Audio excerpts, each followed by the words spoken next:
여러분 안녕하십니까. 11월 20일 월요일입니다. 굿모닝 글로벌 시작합니다. 박명석입니다. 지난 주말 뉴욕 증시 종목별 장세가 나타났지만 그래도 긍정적인 분위기가 쭉 이어지면서 보시다시피 3대 지수 모두 강보합세로 마감했습니다. 3대 지수는 어느덧 3주 연속 랠리, 3주 연속 상승 마감에 성공하게 됐습니다.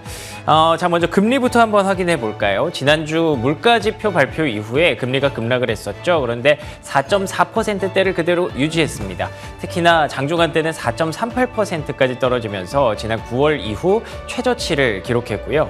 연준위원들의 여러 가지 발언들이 조금은 매파적으로 해석될 수 있었습니다. 예를 들면 데일리 여는 총재는 통화정책의 불확실성이 크기 때문에 이제 좀 점진주의, 조금씩 천천히 가는 게 필요하다라는 얘기를 남겼고요. 그리고 콜린스 여는 총재는 지금 당장 인플레이션을 극복했다라고 말하기엔 너무 이르다라는 얘기를 했음에도 불구하고 앞서 말씀드린 대로 물가지표 발표 이후에 지금 시장은 자신감과 기대감이 조금 더 우세한 상황으로 보입니다.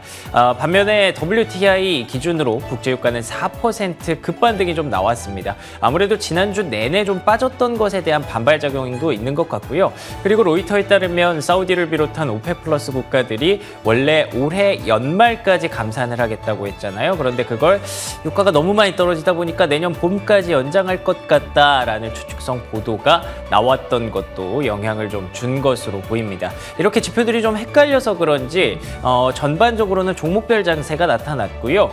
빅테크 안에서도 좀 차별화가 되는 모습이 있었습니다. 특히나 오픈 AI의 샘 알트만 CEO가 해임당했다는 소식이 전반적으로 AI의 흐름을 주도하고 있던 마이크로소프트, 엔비디아, 그리고 알파벳 이 종목들에게 좀 악재로 작용을 했네요. 잠시 후에 월가에 대해서 자세한 내용 살펴보도록 하고요. 반면에 앞서 말씀드린 것처럼 에너지 가격이 올라왔기 때문에 에너지주는 모처럼 또 급반등이 나오는 모습이 있었고, 그리고 실적주 갭의 경우에는 3분기 재고를 많이 떨쳐냈다고 합니다. 주가가 무려 30% 넘게 폭등하는 모습으로 지수의 하단들을 단단하게 잡아줬던 것이 상승 마감의 좀 원동력이 됐습니다. 사실 지난주 이 자리에서 월요일에 이번 주 얘기를 하자면 뭐 물가도 있고 뭐 셧다운 우려도 있고 너무 복잡해서 조금 가시밭길이 예상된다라고 말씀드렸는데, 오히려 그 부분들을 모두 호재로 바꾸면서 지난주에는 굉장히 긍정적인 모습, 3주 연속 랠리를 성공시키는 모습이 있었잖아요. 그런데 이번 주에는 정반대의 흐름입니다. 왜냐하면 추수감사절도 있고요. 블랙 프라이데이도 있어서 전체적으로 거래 시간 자체가 너무 짧습니다. 그렇기 때문에 그 사이에 딱 버티고 있는 엔비디아의 실적이 아마 전체 시장을 좀 좌우하지 않을까 생각이 드는데요. 이번 주는 어떻게 보면 복잡할 수 있지만 어떻게 보면 굉장히 단순한 한 주가 될 수도 있을 것 같습니다. 4주 연속 랠리 이어갈 수 있을까요? 월요일 굿모닝 글로벌 지금부터 출발합니다.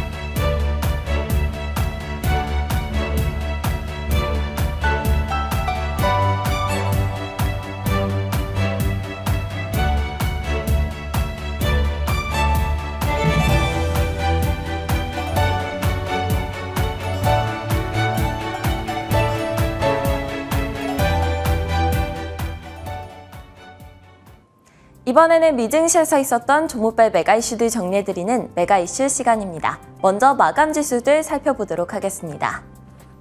지난 금요일장에서 뉴욕 증시는 금리 인상 중단 기대감 지속으로 인해서 3주 연속 상승세를 기록했습니다. 마감 지수 살펴보면 다우 지수가 0.01%, S&P 500 지수가 0.13%, 나스닥 지수가 0.08% 소폭 상승하면서 거래를 마쳤는데요. 특히 나스닥 지수의 경우에는 지난 3주 동안 12%가량 오르면서 코로나 발발 직후죠. 2020년 4월 이후 가장 좋은 상승률을 기록했다고 합니다. 지난주에 미국의 10년물 국채금리가 4.4% 밑으로 떨어진 점도 기술주들의 상승에 한몫을 했습니다. 그렇다면 핀비즈맵 확인해 보겠습니다. 이미 소비재, 에너지, 금융, 산업 섹터가 올랐고요. 기술과 헬스케어 섹터 등이 소폭 상승했습니다. 소폭 하락했습니다. 시가총액 상위 종목들 살펴보면 마이크로소프트가 1.68%, 알파벳이 1.27% 하락했고요. 아마존은 1.65%, 테슬라가 0.3% 올랐습니다. 갭은 호실적에 30%대 급등했고 차지 포인트는 실적 부진 예상에 35% 폭락했습니다. 알리바바는 클라우드 컴퓨팅 비즈니스 분사 철회에 2% 하락하면서 하락세가 이어졌고요. 어플라이드 머티리얼즈는 중국 수출 제재 위반 혐의 조사에 4% 급락했습니다. 국제유가가 오펙 플러스의 감산 가능성에 4%대로 급등을 하면서 에너지 섹터가 2% 넘게 올랐는데요. 다만 주간 기준으로는 1.66% 하락세를 보였습니다. 이번에는 종목별로 이슈들 살펴보겠습니다. 먼저 오픈 AI 소식부터 확인해 보겠습니다.